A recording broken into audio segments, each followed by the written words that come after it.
네, 여러분 반갑습니다. 사람 사는 세상이 돌아와 우리 노무현 대통령님의 발저기를 맞아서 여는 시민문화제입니다. 이 자리에 함께 하신 모든 시민 여러분 환영합니다. 이제 이야기를 시작하기 전에 소개를 해야겠죠. 예, 저는 진보 오용 지식인 유시민입니다.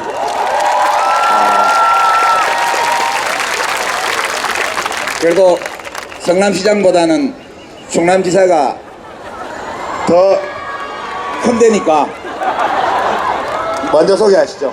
먼저? 먼저 하세요. 예. 예, 저는 성남시장 이재명입니다. 네, 저는 충남지사 안희정입니다. 어째 좀 끈끈해 보입니다. 원래 끈끈합니다. 예. 예. 뭐 다 아시는 분들이니까 자세한 소개는 필요 없겠죠. 예. 오늘 열하루째인가요? 새로운 대통령이 취임하신 지 한 10달 된 것 같아요. 오늘 여러가지 지금 시국 상황이나 우리나라 현실 또 새 정부에 대해서 거는 기대 또 우리 노무현 대통령님에 대한 우리들의 마음 이런 것들을 함께 나눠보는 시간인데요. 1시간 동안 진행하도록 하겠습니다. 예, 먼저 저는 뭐 한 10달 된 것 같다 그렇게 말씀드렸는데 소감을 우리 안지사부터 한번 요 근자에 우리나라 새로운 정부를 맞이한 대한민국에 대한 어떤 느낌, 소감, 기분, 뭐 생각 뭐든지 좀 말씀해 주시죠. 예, 하여튼 뭐 새로운 세상을 보는 것 같습니다.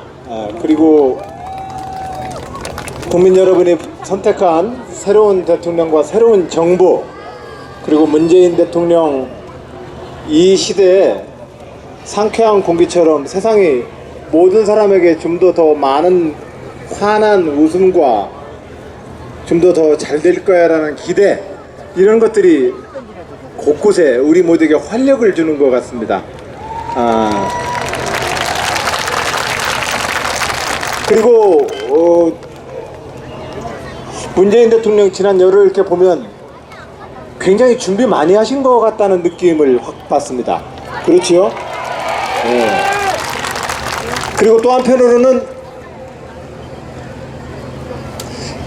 임종석 비서실장에서부터 지금 현재 이 수석들까지 우리 사회에 많은 좋은 분들이 곳곳에서 많이 이렇게 성장해 있구나 이런 걸 느끼면서 문재인 시대는 대한민국의 새로운 시대를 이제 만들 것이다 라는 기대 이런 것을 저도 크게 갖게 되는 열흘이었습니다. 네. 예, 역시 예.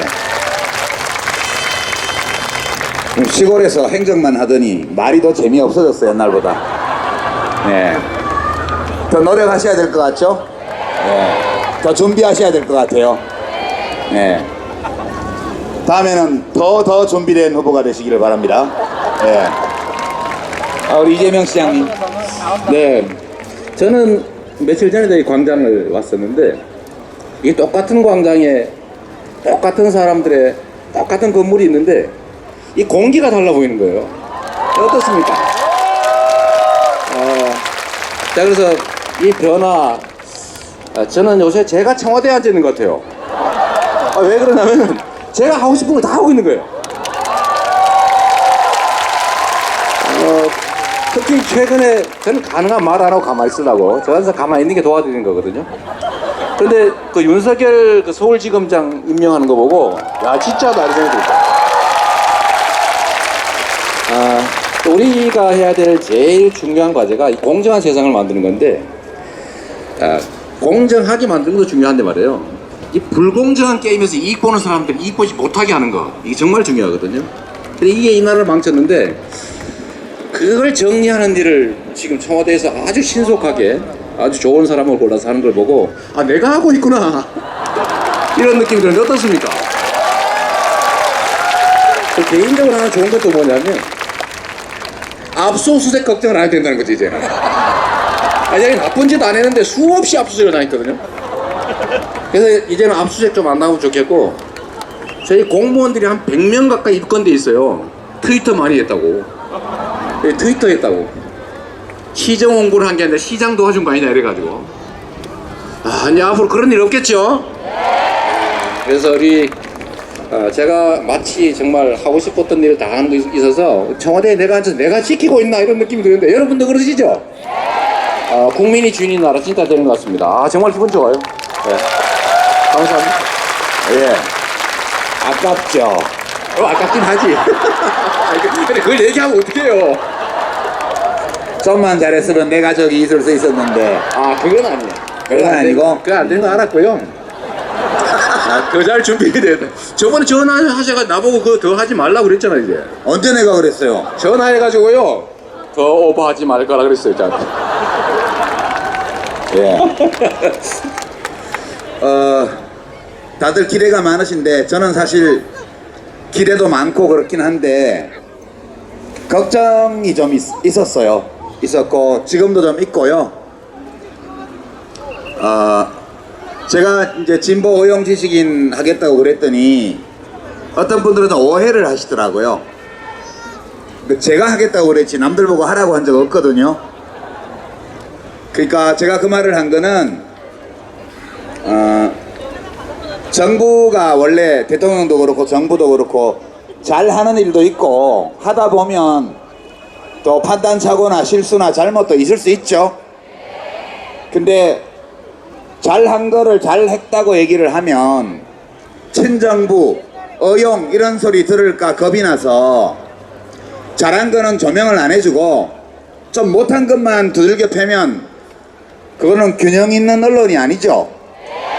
그래서 저는 제가 진보 어용 지식인 되겠다고 한 거는 그런 소리 듣는 것을 두려워하지 않고 실사구시 있는 그대로 그렇게 얘기하겠다 그런 뜻으로 말씀드린 거예요.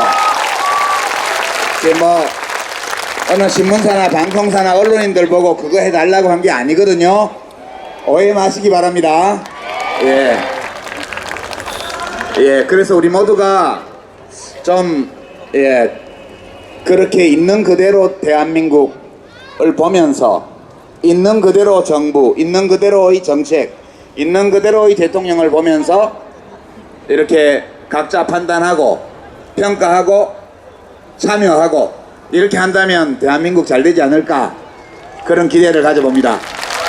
제가 그 얘기 잠깐만 할까요? 저번에 우리 당선 확정되는 날 우리 안희정 지사께서 그 말씀해 주셨는데 저도 이제 행정을 하니까 뭐 소규모긴 하지만 좀 왜 그러세요? 행정을 하니까 이게 상대성이 있어요. 예를 들면 절차도 좀 거쳐야 되고 입장감 들어보는 시간도 가져야 되고 이게 타이밍이 있거든요. 근데 이제 밖에서 보면 바로 해야 되는데 저거 왜 저리 머뭇거리나.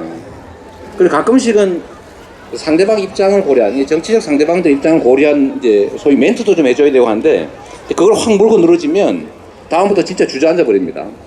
그래서 그때 그 말씀 정말 제가 공감했던 게 잠깐 시간은 좀 두면 좋겠다. 물론 정말로 잘못하면 지적해야 돼요. 우리 전체를 위해서. 근데 그게 잠깐 타이밍상 좀 빠르지 않다. 좀 느리다. 이럴 때 조금 기다려주는 건 좋지 않을까 싶습니다. 예. 자, 오늘 노무현 대통령님 8주기를 맞아서 행사니까 이제 돌아가신 분 얘기도 좀 해야겠죠? 예. 그래서 두 분께 좀 드릴 질문이 사실 이 질문 제가 준비한 게 아니고 재단에서 물어보라고 저한테 준 거예요. 우리 이재명 시장님과 안희정 지사님께 노무현 대통령은 무엇인가? 나에게 노무현 대통령은 어떤 존재인가? 너무 아내만 사랑하지 마시고 예. 안 지사님부터 하실래요? 예, 저에게 노무현 대통령은 한동안 저의 모든 것이었어요. 예, 한동안만. 예. 근데 지금 계속 모든 것이라고 하면은 제 아내가 싫어할 것 같아서 저 정치를 하면서 노무현 대통령을 만나서 노무현 대통령을 모시고 일하는 모든 기간이 행복했습니다. 그와 함께 했던 모든 시간이 행복했습니다. 왜 또 영화 찍어요? 아, 그런가요? 얘기하다 보니까 갑자기 그 대사가 생각이 나네요. 그래서 이 노무현 대통령은 저한테 스승이었고 가장 하여튼 스승이었고 아버지 같고 하여튼 다양한 역할을 저한테 다 해주셨어요. 그래서 노무현 대통령은 나의 모든 것이었다 이런 생각을 합니다. 이현희 지사님. 네. 저는 이제 우리 안 지사님처럼 가까이 뭐 모셨다거나 또 가까이 뭘 같이 했던 뭐 사람은 아니어서 그냥 정말로 가까이 하기엔 너무 먼 당신이었죠. 제가 그래도 우리 민주사회를 위한 변호사 모임 같은 회원이었고 하지만 이 회원도 급이 있지 않습니까? 보기가 어려운 거예요. 그런 분이셨는데 제가 구체적으로는 사실 이제 사법연수원 다닐 때 제 마음으로는 이제 어떻게 저 군사 정권에 임명받아가지고 판검사 하지 말자고 마음을 먹었는데 막상 먹고 살 자신이 없었어요. 26살에 개업을 해서 어떻게 먹고 살겠어요? 근데 그 용기를 주신 분이 노무현 대통령이세요. 그때 이제 노동인권 변호사 활동을 하고 계셨는데 사법연수원에 강연을 처음 오셔가지고 참 이런저런 얘기 많이 하시는데 재밌는 분이시잖아요. 근데 정말 재밌더라고요. 뭐 하면 안 되는 얘기도 막 하고 그랬어요. 제가 그런 얘기 하면 안 되잖아요, 그죠? 근데 그 중에 제가 그때 배운 거죠. 변호사는 굶지 않는다. 근데 그거 되게 중요한 사실이었는데 어쨌든 그분 말씀을 듣고 제가 소위 노동인권을 하는 뭐 변호사 개업을 하기로 결정을 했죠. 그래도 역시 뭐 강연원 변호사님이셨고 저는 뭐 연수생이었고 그 후에도 뭐 민변 같은 회원이었지만 멀리 계시고 또 너무 높은 분이고 잘 못 봤는데 그래도 결국은 이제 제 모든 뭐 가치 또 지향 이런 것들의 전부였다라고 저는 생각합니다. 물리적으로 가까이 하지 못한 아쉬움은 있었지만 그래도 그분이 가지고 있는 뭐 사람 사는 세상에 대한 꿈 저는 뭐 대단한 게 아니라 그냥 상식이 통하는 세상, 원칙이 관철되는 세상, 공정한 나라, 법이 지켜지는 나라 이런 걸 모두 원하지 않습니까? 그 말씀을 우리 노무현 대통령께서는 그냥 일상적으로 말씀하셨던 건데 저는 어쨌든 그분 말씀 때문에 길을 뭐 어쨌든 확신 갖고 가게 됐고 그 후에도 제가 정치에 들어온 것도 사실 우리 노무현 대통령님의 그 정치 개혁 덕에 온 거 아닙니까? 원래 정치라고 하면 있는 재산 다 털어붓고 당선되면은 또 도둑놈 되고 떨어지면 거지 되고 원래 그런 거였거든요. 그래서 용기 있는 나쁜 사람만 하는 게 정치였는데 그 노무현 대통령이 돈을 못 쓰게 만들었고 총재한테 안 빌어도 기관당원 투표하면 후보되게 만들어놨고 또 비용 다 합법적인 비용을 돌려주고 이러니까 안 할 이유가 없잖아요. 그래서 저도 이제 정치 인생을 들어오게 된 게 어떤 우리 노무현 대통령의 정치 개혁 덕이어서 저는 뭐 진짜 많이 졌죠, 쉽게 말하면. 고맙게 생각합니다. 저의 정신과 가치, 원칙 이런 것들을 만들어주신 분이어서 그렇습니다. 그 노무현입니다라는 영화 아직 개봉 안 했나요? 아, 그렇군요. 25일 날 개봉하나요? 예. 노무현 대통령 관련되어서 영화나 이런 걸 보면서 노무현 대통령을 다시 추억해요. 마자네가 저래서 저 사람한테 뿅 갔어. 이런 느낌들. 근데 그게 뭐냐면 와, 정말 깨끗해요. 막 맑은 거울을 보는 것 같아요. 그것은 지식이나 이런 걸 가지고 말을 잘해서 되는 문제도 아니고 하여튼 뭔가 우리가 생각하는 어렸을 때 그 정의감과 도덕감을 가지고 이렇게 봤었을 때 그 정말로 깨끗한 그 정의감, 깨끗한 분노, 그런 느낌을 줘요. 그것은 이 먹물쟁이들이 쉽게 못 배워요, 그거. 예. 이 뭔가 이렇게 자꾸 세상을 지식을 가지고 이렇게 배웠던 사람들은 원래 날것의 자기 정의로운 감정을 가지고 세상을 보는 게 아니라 논리를 가지고 자꾸 세상을 보기 때문에 노무현 맛이 안 나와요. 예. 그래서 노무현 대통령 관련돼서 영화를 볼 때마다 참 넘사벽이다 이런 생각을 합니다. 예. 예, 자꾸 비교하시지 말고요. 자꾸 비교하시는데 비교할 필요 없어요. 우리 각자 다른 인격의 주체니까요. 제가 노무현 대통령을 생각하면 여러 가지 서로 충돌하는 감정이 생겨요. 저는 여러분들 혹시 누구 좋을 때, 어떤 사람 좋아할 때 그 사람 완벽해서 좋아해요? 엄청 훌륭하기 때문에만 좋아합니까? 그게 아니잖아요. 사람 좋은 거는 그냥 좋은 거잖아요. 저는 노무현 대통령이 이제 단적으로 말하면 이 세상에 단 하나였던 사람이라고 생각해요. 굉장히 독특한 분이세요. 결함이 없는 분이 아니고 결함이 많았어요. 근데 그 결함을 다 채우고도 남을 만한 강점, 장점, 미덕을 가진 분이셨거든요.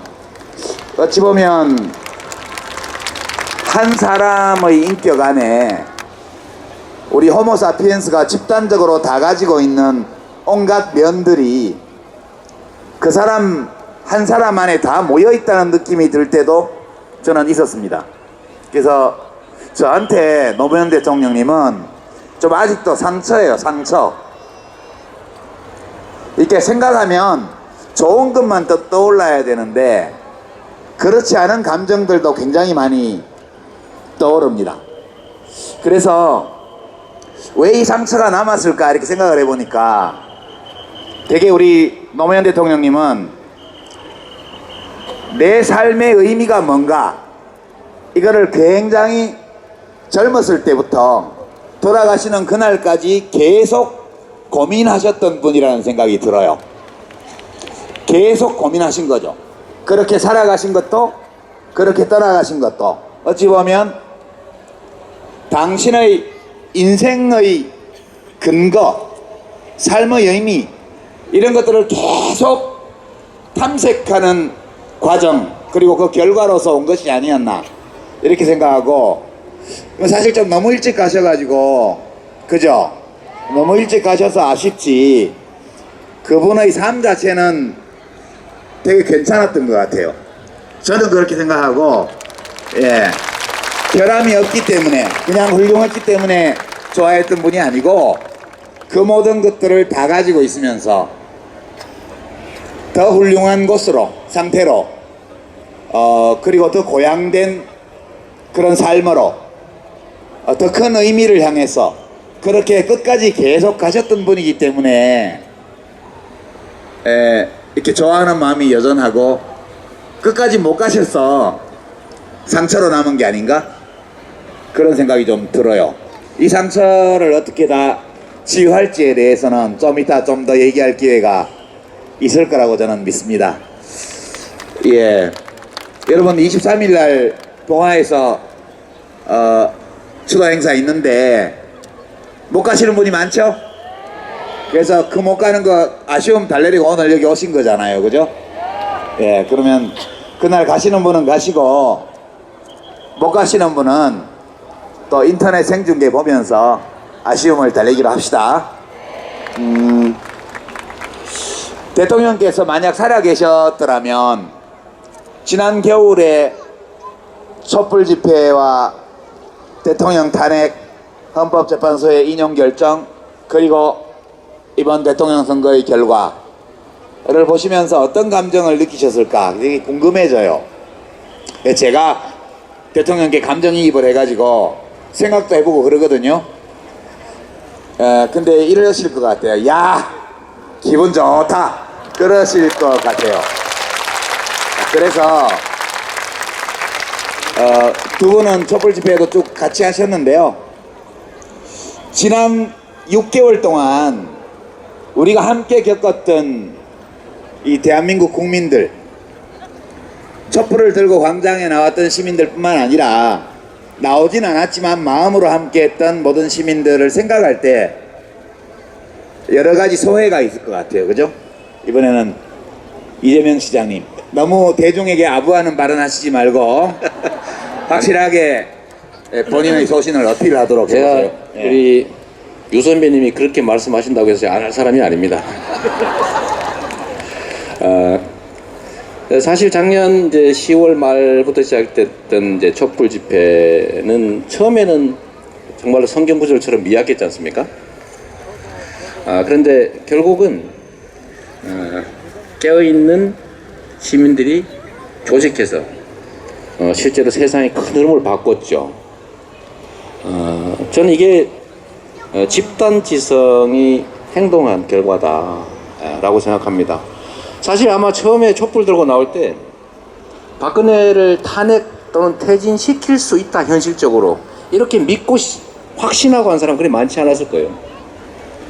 그러나 이게 가야 될 길이니까 이렇게 무시당하고 살 수는 없으니까 결국 치열하게 싸웠던 결과로 대한민국 헌정사에 없는, 어쩌면 뭐 세계 정치사에도 쉽지 않은, 국민들의 힘으로 단 한 명의 부상자도 없이 어떤 피해도 없이 대통령이 권좌에서 물러난 이런 역사적인 일을 만들어냈는데, 아마 이것 대한민국 역사에도 미래에 큰 사건으로 기록될 정말 큰 일이라고 생각됩니다. 결국은 오늘 계신 분들 실제로 뭐 전국 5천만으로 치면 얼마 안 되잖아요. 그러나 이렇게 모여있는 분들, 그리고 이걸 작게 실천하는 분들 때문에 세상은 바뀌는 거죠. 저는 거대한 그 역사의 전환, 그 전환점에서 저도 사실 두렵다는 느낌이 많이 들었습니다. 정말로 어떻게 할 수 없는 이 흐름이라고 하는 거. 뭐 또 사실 또 짜릿하기도 했고요.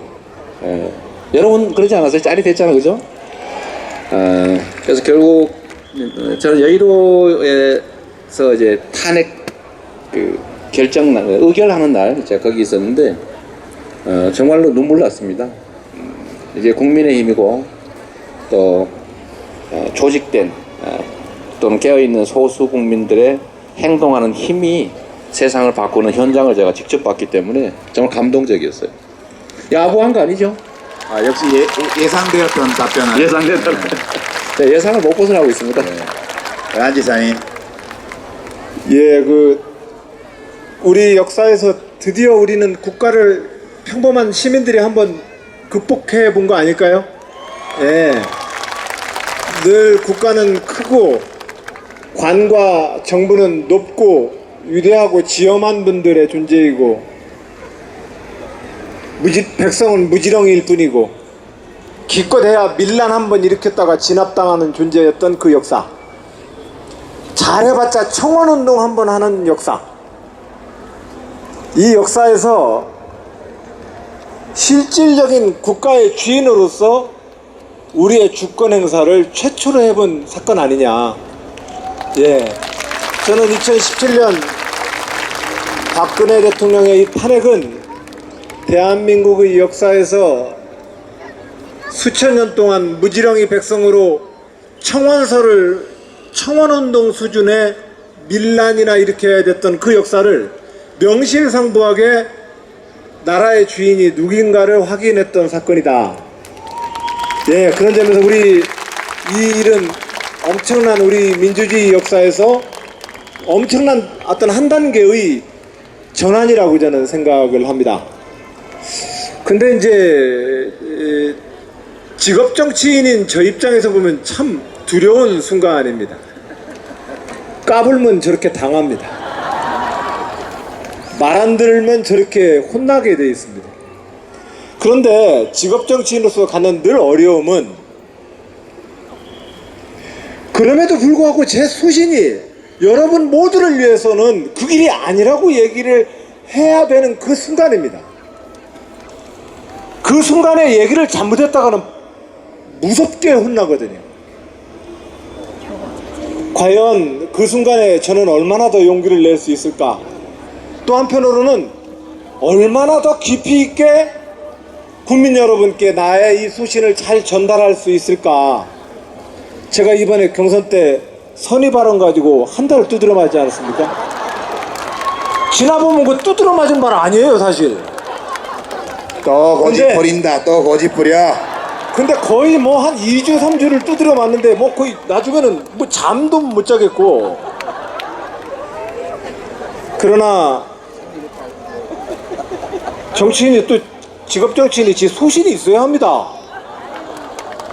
왜냐면 그것은 자기가 똥꼬집을 피는 게 아니라 내가 살아왔던 이 역사와 5천만 국민에 대해서 옳은 길이라 한다면은 딱 버텨야죠. 얘기를 드려야 되는 거 아닙니까? 그런데 이번에 경선을 거치면서 많이 배웠습니다. 어떻게 아버지 어머니의 회초리를 피해서 제 이야기를 잘 전달해야 될지 조금은 배웠습니다. 다음에는 제가 정말로 잘 말씀을 전달하도록 하겠습니다. 예.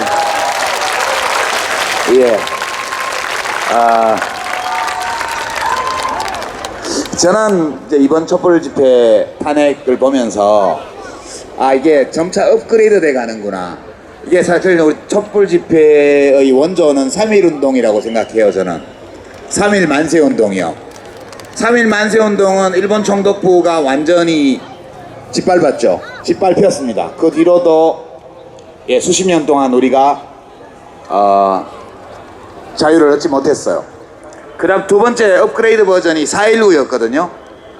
4.19를 일으켜서 대통령을 쫓아내고 새 정부를 세웠는데 1년도 못 가가지고 박정희 군부 쿠데타 세력한테 뺏겼잖아요. 그죠? 그 다음에 거기서 다시 한번 업그레이드 한 게 6월 항쟁이었다고 봐요. 1987년. 그때는 제도를 바꿨습니다. 대통령 직선제. 근데 대통령 누가 됐어요? 전두환 친구, 쿠데타 2인자, 내란 목적 살인범, 이 대통령이 됐잖아요.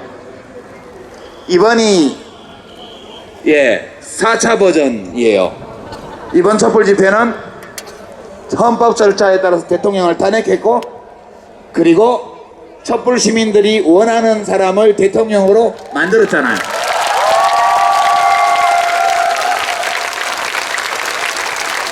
이게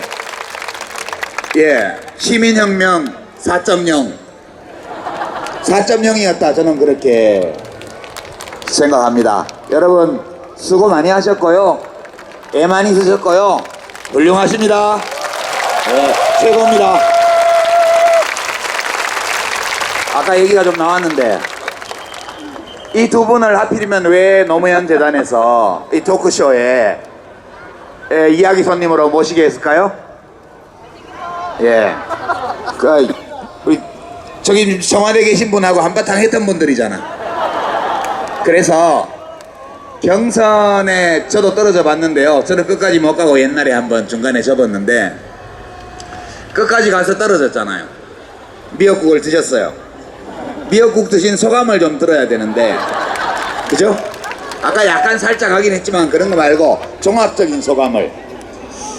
우선 이거는 순서를 2등인 듯 2등 아닌 2등 같은 3등에게 먼저 제가 발언권을 드리겠습니다. 지나고 나니까 후회되는 게 너무 많아요. 이랬어야 되는데, 왜 그랬던가. 가끔씩은 진짜 후회될 때도 있고요. 혹시 가끔씩은 좀 뭐가 부족하다고. 후회됩니까? 뭐 혹시 후회해요? 뭐가 후회돼요? 좀 살살 할 걸. 이게 왜 안 되는 거 알고 있는데도 말이에요. 이거 안 되는 거 아는데도 사실은 그게 절제가 잘 안 돼요.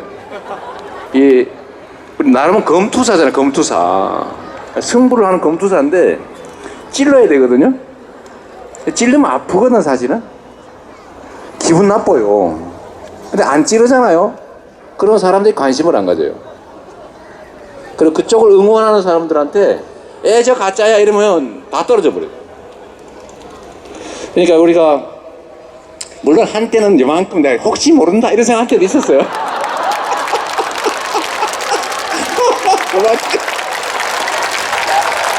아니 이게 시민들은 다 아는데 후보들만 몰라. 본인만 몰라, 본인만. 아, 그 또 있어요. 주변 참모와 지지자들은 또 있어요. 네. 그런데, 그래서 결국은 이제 좀 더 크게 보면 우리가 제가 자주 했던 얘기가 전쟁이 아니라 경쟁이다. 우리 하나의 팀이다. 이긴 쪽을 우리 지원하기로 약속하고 또는 진 쪽의 지원을 받기로 각서 쓰고 하는 게임이다. 이런 얘기를 많이 하고 있는데 어쨌든 그 과정이 이제 격렬해지고 또 맞으면 성질나잖아요. 사람인데 원래 맞아도 흔들리면 안 되거든요. 권투할 때는 이게 주먹이 확 날라오면 눈을 딱 뜨고 감정을 유지해야 되는데 맞으면 성질나. 그러면 또 막 우리도 그리고 이게 이제 잘 절제가 돼야 되는데 그걸 못했던 좀 아쉬움이 좀 있어요. 아쉬움 정도가 아니겠죠. 근데 그때 왜 우리 유시민 작가께서 보기 안 됐던가 봐요. 전화를 했더라고 한 건. 제가 강원도에 어디 가 있는데 강원도 가서 뭐 행사에 가고 있는데 전화가 왔어요. 그만 페이스 조절을 하시오. 그렇게 말 안 했어요. 뭐라 그러셨어요? 하여튼 그러셨어요. 길게 보고 하세요 그랬지. 그래서 뭐 그 말씀도 도움이 많이 됐고요. 지나고 나니까 지금은 그래서 저는 사실 저도 확신이 있지 않습니까? 내가 더 잘할 거다. 실력이나 뭐 세력은 무조건 내가 훨씬 더 잘할 수 있다 이렇게 믿었는데 아까 말씀드렸던 것처럼 요새 물론 한 열하루 되고 이게 이제 5년을 유지해야 되는데 계속 쭉 그죠? 국민들 볼 때 야 진짜 잘한다. 막 87%가 그냥 계속 임기 끝날 때까지 유지되면 좋겠는데 전 그렇게 될 거라고 믿고 또 그렇게 되도록 노력해야 된다고 생각해요. 근데 그때는 이 시장님 이렇게 주권자 앞에서 꿇을 때는 팍 꿇어야 돼. 팍 꿇어야 돼. 이렇게 반성문을 쓸 때는 화끈하게 써야 돼. 뭐 어리버리하게 애매하게 말하지 말고 내가 다시 경선을 지금 시작한다면 이거 하나만큼은 그때와 다르게 하겠다 한번 얘기해봐. 제가 진짜 그걸 지금 계속 다짐을 하고 있는데 정말로 내 얘기만 해야 되겠다. 내가 진짜 그걸 달려하고 있어요. 아무 도움이 안 되는 거를 그래서 이거는 정말 사실 저희도 참모진하고 많이 싸우거든요. 그래서 산모를 갈아치워요. 지금 한번 심하게 싸운 일도 있어요. 근데 어제 거기는 막 그래서 제가 아니 상대가 상처를 입는다고 해서 우리가 좋아지는 건 아닌데 내 생각은 그건데 해야 된다는 거예요. 그래서 근데 그것 때문에 약간 이렇게 자꾸 후벼 파고 이런 것 때문에 신경질 낸 사람이 말하는데 용서하십시오. 그렇지. 이렇게 이렇게 첫 경험이라서 첫 그렇지. 처음이라서 그래. 처음. 다음에는 더 잘할 수 있을 거예요. 아무 도움이 안 되는. 그래서 경험치고는 좀 가혹한 경험을 한 거죠. 하여튼 저는 위로 안 하셔도 됩니다. 근데 지금은 알고 보니까 제가 더 잘할 거라고 생각했는데 제가 하고 싶은 걸 거의 다 하고 계셔서 정말 아까 말씀드렸던 것처럼 잘 됐네 이런 생각이 듭니다. 거기까지. 한편으로 이것도 있어요. 제가 경선 때 그렇게 막 안 했으면은 그렇게 안 됐을지도 모른다. 라는 자위성 생각도 좀 하고 있어요. 감사합니다. 반성문이 이 정도는 돼야겠죠, 그죠? 그러면 이제 하마터면 3등을 할 뻔했던 2등한테 뭐 사실 지나보면 다 정해져 있었던 거 아닌가 싶어요. 어대문. 근데 괜히 잡아뜨리지도 못할 대들보 기둥을 붙들고 앉아가지고 용 쓴다고 허리 아프고 용만 태워가지고 먹고. 그런데 저는 그런 말씀을 드리고 싶어요. 대한민국 헌정사에서 이번 경선처럼 이렇게 재밌게 깔끔하게 한 경선은 없었습니다. 예. 저는 그 모든 것이 여러분들이 만들어낸 결과라고 생각을 합니다. 누군가가 더 나갈 때 여러분들은 우리를 꾸짖어 주셨고 더 이상 더 오버하지 못하게 늘 어떤 틀에다가 우리를 가두었습니다. 예. 승복해하고 그 국민의 뜻에 따라야죠. 거기 뛰쳐나가면 국물도 없습니다. 그런 측면에서 이번 전체적인 이 경선마저도 사실은 주권자 여러분들이 이미 틀을 가지고 좀 몰고 가셨던 겁니다. 다만 이제 후회가 있다면, 좀 더 잘할 걸, 이렇게 후회가 있다면, 이건 당신은 잘 못해, 이건 내가 더 잘할 수 있어 라고 하는 이야기를 좀 더 솔직하고 분명하게 얘기를 했어야 됐어요. 그래서 상대를 공격하는 게 아니거든요. 근데 그것은 두 가지 이유 때문에 못하겠더라고요. 하나는 제가 준비가 부족했기 때문에, 내 마음 나도 몰라, 그러니까 표현이 잘 안 되는 거예요. 그러니까 내가 준비가 부족했기 때문에 좀 더 정확하게 얘기를 못하고 자꾸 신경질만 내게 되는 거거든요. 아는구나. 예. 이게 우리 모든 일상적 대화나 여기 대선 후보들 경쟁이나 똑같습니다. 내가 일상적으로 대화가 잘 안 되는 이유는 나도 내 마음을 잘 모르기 때문에 대화를 못하는 경우이고, 두 번째로는 이거 얘기했다가 저 사람 마음 다칠까봐, 또 저 사람이 마음을 다치면 내가 저 사람한테 또 공격당할까봐, 이 두려움 때문에 못하는 거거든요.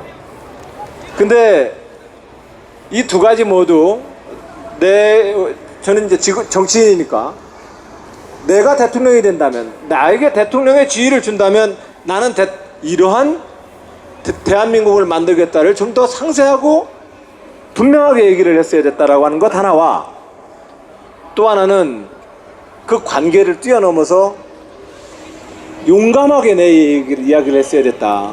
근데 이 두 가지가 저한테는 굉장히 많은 공부가 되었던 시간이었습니다. 그러나 결과적으로 보면 누가 나오더라도 이긴다 그러면 그냥 문재인 대통령 하라고 이미 결정하고 계시잖아요.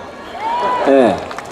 저는 그렇다고 봐요. 그것이 이미 문재인 후보로 지난번 2012년 대선을 아깝게 지고 지난 5년 동안 문재인 대세로로 표현되었던 국민들의 큰 여론이었다고 생각을 합니다.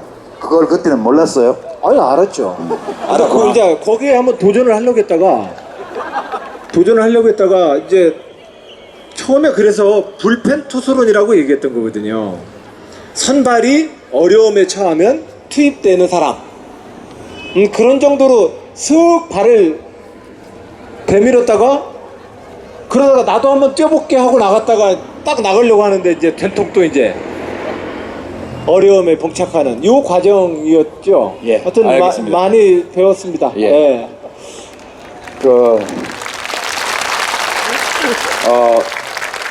근데 안희정 기사님은 지금 시민들이 궁금하게 여기는 게 그게 아니요. 딴 게 있어요.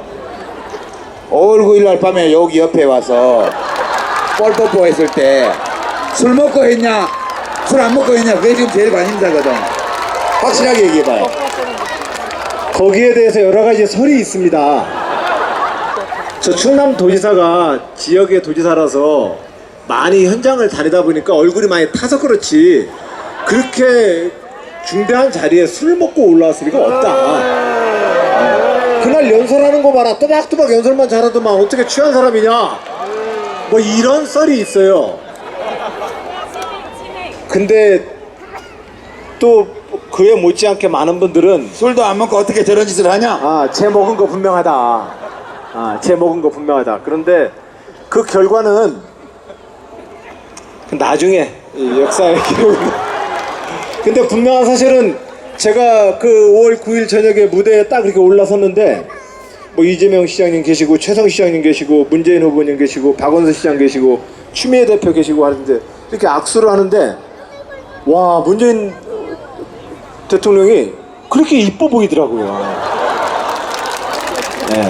그 옛날 그 경쟁하기 전에 우리가 만났던 그 모습처럼 굉장히 이쁘고 좋았어요. 자, 그래서 예. 자, 그러면 저도 모르게 하여튼간에 이 자리를 빌어서 무리를 일으켜서 대단히 죄송합니다. 예. 술 먹었어요? 안 먹었어요? 술 먹었죠? 그 야구 17번을 물어봐야 되는데 이렇게 한 번만 하고 그 안 먹었다고 하지 않는 걸 보니까 먹은 걸로 인정하도록 하겠습니다. 이제 두 분이 지금 소감을 말씀하셨는데요.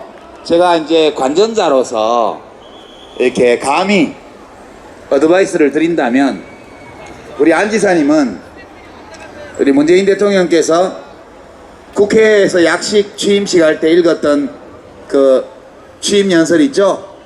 그걸 연구하시기 바랍니다. 단문으로 메시지를 내는 거. 그거 하셔야 돼. 그것만 하면 지지율이 더블로 뛸 거야. 그죠? 말 시작하고 문장 끝날 때까지 한참 기다려야 돼. 집중하지 않으면 안 들려. 단문이라 하면 주어와 수어가 한 개씩만 있는 거. 그거를 하세요. 그러면 예, 잘 될 거예요. 그 진지하게 좀 말씀해 주시지.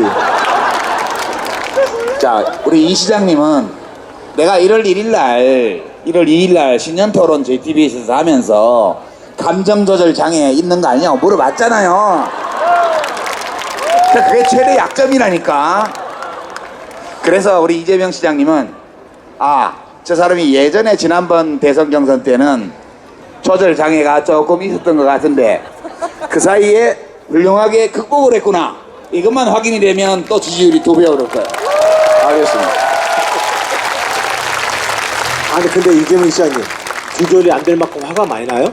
아니 제가 그날 그 1월 2일 날 근데 그때가 치명적인 실수를 했는데 자신은 저한테 기회를 주려고 하신 말씀인데 제가 뭐 신년에 뭐 이런 말씀도 하시나 이렇게 제가 받아들였어요. 서운했지. 네, 서운하더라고요. 근데 그 판단 착오였던 거죠.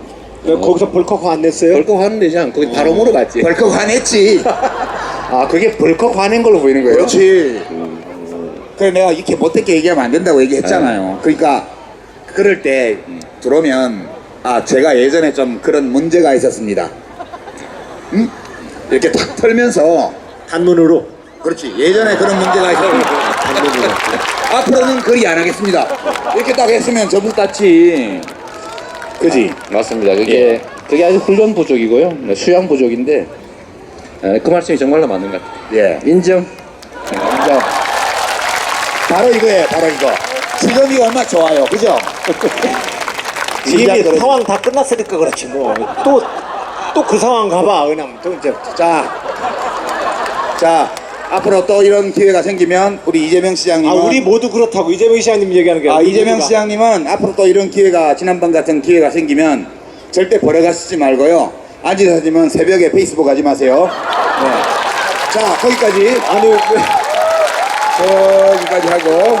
아니 근데 이게 조금 약간 그게 있어요. 우리 그 충청도가 조금 늦긴 해요. 나 한 달 지나니까 내가 졌다는 느낌이 들더라고요. 그리고 갑자기 막 화가 또 나기도 하고 서운하기도 하고. 그래서 옛날 우리 충청도에 3.1운동이 1919년 충청도에서 끝까지 가장 늦게까지 3.1운동을 했던 이유가 아니 나라를 빼앗겼단 말이요? 이래가지고 그때 시작을 해가지고 끝까지 충청도에서 만세운동을 했다는 얘기가 있어요. 예. 자, 다음번에는 좀 빨리빨리 하시기 바랍니다. 자, 이제 시간도 많이 됐는데요. 지난 일들에 대해서 얘기해 봤어요. 이제 앞으로 일들에 대해서 좀 봐야겠죠. 이제 문재인 대통령께서 뭘 잘 하세요. 그죠? 뭘 잘 하세요. 이제 대통령을 개에 비유하면 안 되지만 제가 그 속담식으로 말하면 무는 개는 짖지 않는다라는 말이 있잖아요. 그냥 물어버리는 거야. 그냥 다. 그냥 중앙지검장은 윤석열 해버리고 그죠? 총리는 사표 받아버리고 보훈처장은 잘라버리고 피우긴 씨 임명해버리고 이거 할까요 말까요 어떻게 생각하세요 이런 거 없어. 그냥 님을 위한 행진곡 제창해. 이런 거잖아. 이게 상의할 게 있고 안 할 게 있지. 그죠? 자기 권한을 확실히 행사하는 점 이거 진짜 마음에 들어요. 그래서 내가 문재인이라는 분을 다 알진 못했구나 그랬더니 유시민도 잘못 봤대 이렇게 얘기를 해요. 잘못 안 봤거든요. 잘 봤어요. 근데 제가 잘 본 것보다 더 잘하시니까 그런 거지.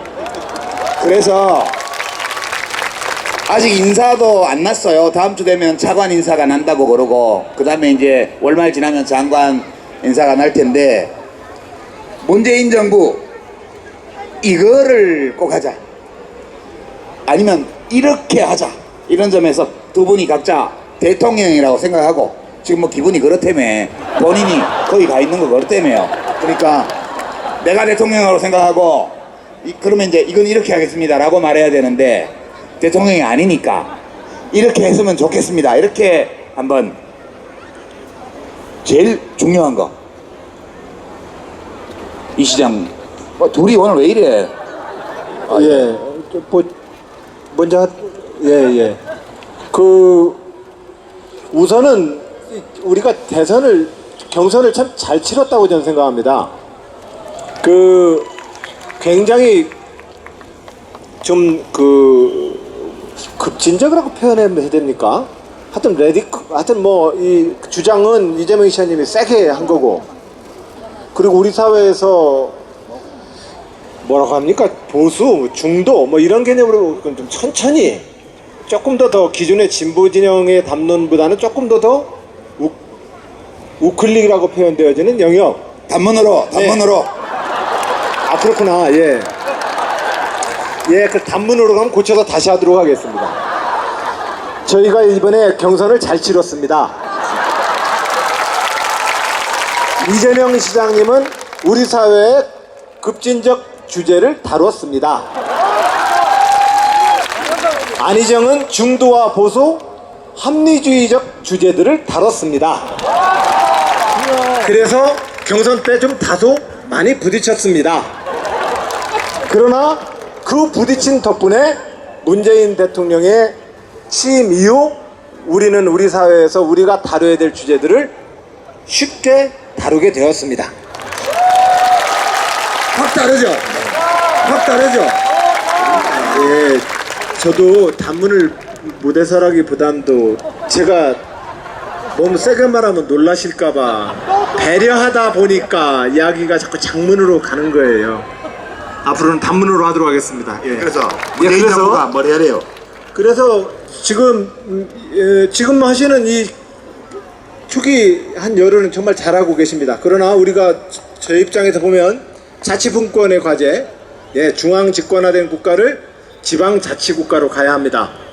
절대로 대통령과 중앙정부의 관료들만에 의해서 계획되어지기에는 대한민국 5천만 명의 삶의 현장은 너무나 많습니다. 그래서 생활 현장의 작은 정보, 시장, 군수, 구청장, 시도지사들이 현장에서 결정을 할 수 있는 권한을 나눠줘야 합니다. 그 체제로 저는 국가운영체제의 틀이 꼭 바뀌어야 된다. 근데 이 바뀌는 일은 엄청난 중앙집권 권력 질서와의 부딪힘입니다. 이 부딪힘 때문에 굉장히 어려움은 있겠지만 지방자치와 분권의 시대로 대한민국을 이끌어 가셔야 된다, 이 말씀을 드리고 싶습니다. 예. 지금 말씀하시는 거 보니까 삼선지사 도전하실 것 같아. 근데 꼭 그런 건 아니죠? 그건 적절한 시점에 다시 말씀을 드리도록 하겠습니다. 적절한 시점에 말씀드릴 만한 그런 고려사항은 있는 거군요.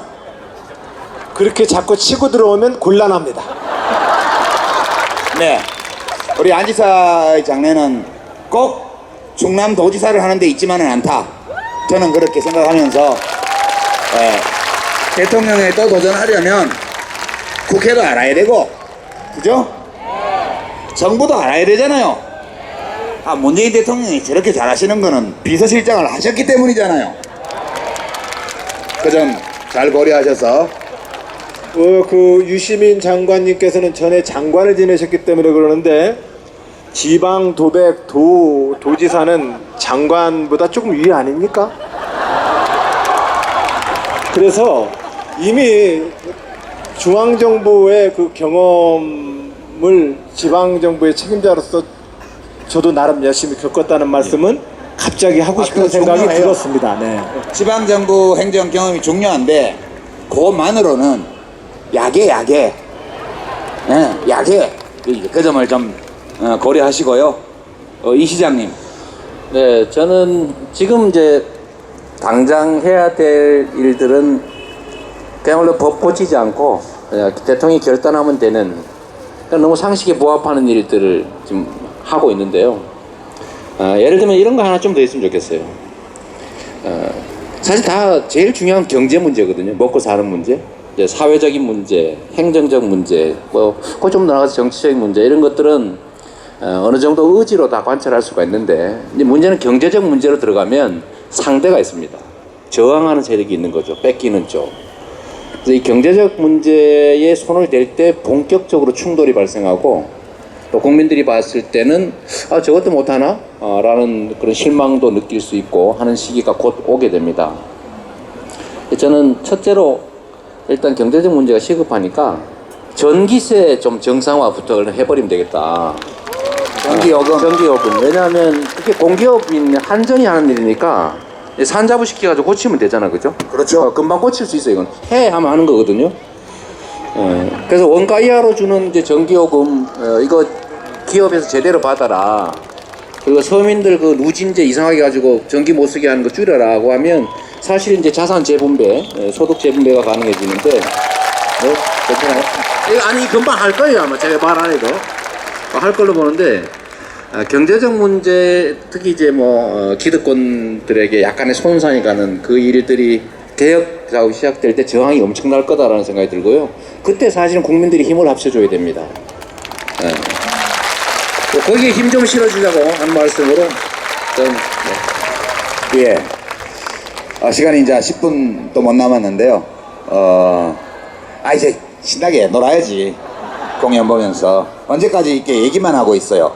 지금 문재인 정부는 이야기할 시간 없어요. 빨리빨리 행동을 해야지. 그죠? 저는 이제 문재인 대통령께서 하시는 일들이 되게 마음에 들어요. 솔직히. 말은 되게 부드럽게 하잖아요. TV 토론 후보 시절에 하실 때도 막 그런 말씀 그만하시고 이 정도로 했잖아요. 그죠? 입으세요. 그게 맥시멈이었잖아요. 근데 지금도 여야 원내대표들 초대해서 미리 앞에 나가서 국빈급으로 예우를 해서 다 하시잖아요. 그게 혹시 제어의 그 대연정 제한 때문에 영향을 받아서 그런 거 아닐까? 또 깔때기. 그런 그 취지예요. 그러니까 어떤 뜻이냐면 대통령이 권위를 버리고 파트너, 경쟁자들을 기분 좋게 해줄 수 있는 건 다 해주겠다는 거예요. 그죠? 돈 드는 게 아니잖아요. 예산 드는 것도 아니고 법을 만들어야 되는 것도 아니에요. 명찰 떼는 게 뭐 어려워요? 대통령이 먼저 가서 맞이하는 게 뭐 어렵습니까? 여사님이 인삼 전과 만드는 게 좀 힘은 들었겠지만 그래도 그렇게 어려운 일 아니잖아요. 그런 거 다 해드리고 그리고 행동은 세게 하는 겁니다. 그죠? 그래서 지금 국회가 안 열리고 있고 법 개정이 필요한 거는 굳이 하세월이에요. 저도 정부에 있을 때 법 개정 추진해 와서 아는데 빨라도 1년, 2년, 3년 막 갑니다. 그거 가지고는 이미 정문 끝나요. 그러니까 그런 거 하지 마시고요. 재량권으로 할 수 있는 거, 대통령령으로 할 수 있는 거 이런 걸로 하시면 되겠죠. 그렇게 앞으로 한 1년 동안 국회에서 협조를 빨리빨리 안 해줘서 법 개정 못 하더라도 법률 개정 없이 할 수 있는 모든 일을 올 연말까지 화끈하게, 신속하게, 깔끔하게 이렇게 해주시면 제일 좋겠다 생각합니다. 시간이 다 돼서 마지막으로 지금 사실 문재인 대통령이 인기가 좋아요. 그죠? 제가 어제 텔레비전에 예능 방송 찍으러 어디 좀 갔다 왔는데요. 거기 얘기 들으니까 홈쇼핑이 죽을라 그런대요. 문템 때문에. 문재인 대통령이 뭐 하나 하고 나오면 그게 폭발이고 홈쇼핑에 관심이 없대요. 예능 PD들도 죽을라 그런대요. 사람들이 뉴스만 본대. 그래서 뭐 인기가 좋아서 지금은 잘 가고 있지만 대통령도 걱정이 있을 것 같아. 그래서 두 분이 대통령이라고 생각하고 감정이입하셔가지고 혹시 국민들한테 좀 이런 거 좀 부탁드리고 싶습니다 이런 거 있을 수 있잖아요. 두 분이 감정이입하셔가지고 내가 대통령이라고 생각하고 국민 여러분 이거 좀 부탁드립니다. 예, 그 부탁하는 걸 마지막으로 오늘 이야기 마칠까 해요. 예, 먼저 이번에 이 시장님부터. 대통령 되기 전에 경선 관련해서 한 말씀만 드리면 사실 아까 우리 안 지사님 말씀하셨던 것처럼 이제 경선이 끝난 다음부터는 정말로 대한민국 정치사에서 정말 괄목할 정도로 서로 협력하고 아름답게 본선 잘 치렀던 것 같아요. 그건 뭐 우리 자랑해도 될 점이라고 생각합니다. 지금 문재인 대통령께서 너무 잘하고 계시고 지금 지지율도 아주 높지만 사실 이제 단임제 하에서는 이 결국 초반에 지지율을 최대치로 끌어올렸다가 엔진 없는 비행기처럼 계속 할강을 얼마나 잘하느냐 이걸로 결판나잖아요. 이게 슬프게도 현실입니다. 그러니까 지금까지 그래왔어요. 취임처럼 높았다가 취임한 후에 얼마나 잘 버티느냐 이렇게 됐는데 저는 이번에는 그러지 않았으면 좋겠어요. 정말로 취임 기간 동안 재임 기간 동안에 지지율이 계속 유지가 되거나 다시 올라갈 수도 있는 그런 문재인 정부가 됐으면 좋겠다는 생각이 듭니다. 거기서 정말로 중요한 거는 이 첫째로는 초심을 잃지 않는 걸 빨리 테고요. 부탁하는 거 시간이 없다니까 지금. 왜 딴소리하고 그래요? 초심을 유지하는 게 중요하겠고 두 번째는 지금 갖고 있는 이 용기와 열망과 그다음 추진력을 그대로 유지하는 거예요. 결국 국민들께서도 기대는 하지만 이제는 뭐 다 뽑았으니까 네가 잘하겠지라고 하고 맡겨놓으면 사실은 대통령 또는 권력을 가지고도 할 수 없는 일들이 많습니다. 우리가 너무 잘 아는 것처럼 결국 기득권자라고 하는 거대한 세력들이 저항을 하거든요. 거기 기득권을 우리가 다 알고 있지 않습니까? 그래서 그 기득권들하고 막상 이제 부딪히는 국면이 되면 대개는 져요. 대개 집니다. 이 정치 권력이 져요, 실제로. 경제 권력이 지기 때문에 그렇게 부딪혀서 상처 입을 수 있는 그 지점에서 우리 국민 여러분들 여기 계신 분들 포함해서 관심 갖고 애정 갖고 함께 동참해주면 정말 좋겠습니다. 진짜 승부는 지금이 아니에요. 지금은 그냥 정말 좋을 때인데 진짜 승부가 곧 벌어집니다. 오케이. 그때 같이 해주면 좋겠습니다. 예. 그 문재인 대통령의 빙의되어서 대신 한번 얘기를 해보자 이런 얘기죠. 빙의. 예. 국민 여러분, 뭔가 고의로 잘못되는 길은 가지 않겠습니다. 제가 잘못 가고 있다고 보일 때 바로 그 순간 저를 더 지지하고 사랑해 주시겠습니까? 국민 여러분, 민주주의는 다수결입니다. 다수결의 원리는 국민의 합리적 상식에 기초한 다수결이어야 합니다.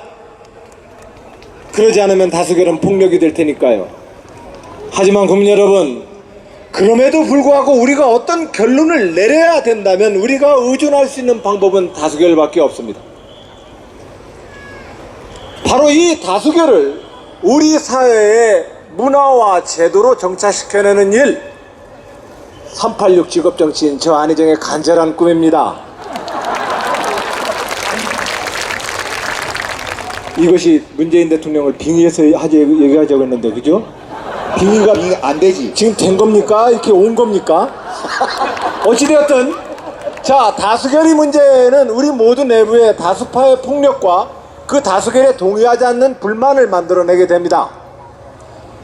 바로 그 순간 이 정부와 의회가 내린 결론에 대해서 우리는 좀 더 끈기 있게 주권자 여러분 함께 참여해 주시겠습니까?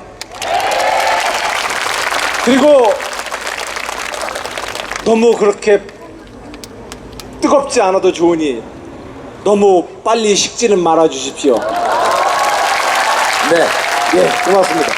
네, 요즘 언론 보도가 문재인 팬덤 현상 이건 뭐냐 이런 거 가지고 기사가 막 나오더라고요.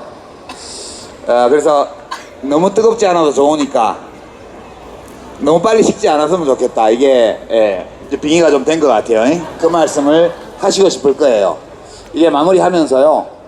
오늘 노무현 대통령 8주기 행사니까 마무리를 그렇게 하면 제가 이제 노무현 대통령님하고 문재인 대통령님의 차이가 뭘까 이렇게 생각해 보면 노 대통령님은 내가 나를 바꿔야 되겠다고 결심하고 당신 자신이 되고 싶은 사람이 되려고 계속 노력하셨던 분이에요. 완성은 안 됐죠. 그러나 목적의식을 가지고 의지를 가지고 자기 자신을 평생에 걸쳐서 더 높은 곳으로 고양시켜 나가려고 노력했던 분이잖아요. 그러다 보니까 재임 중에 이 좌충우돌이 좀 있었죠. 왜냐하면 그대로 올라가지는 않으니까요. 애로사항들이 있었죠. 난관이 있었고. 근데 문재인 대통령님은 제가 보기에는 원래 그런 분 같아요. 내가 이런 사람이 되어야 되겠다고 자기를 고쳐나가는 것이 아니고 원래 자기의 성정대로 지금 대통령을 하시는 것 같아요. 그런 차이가 있다는 생각이에요.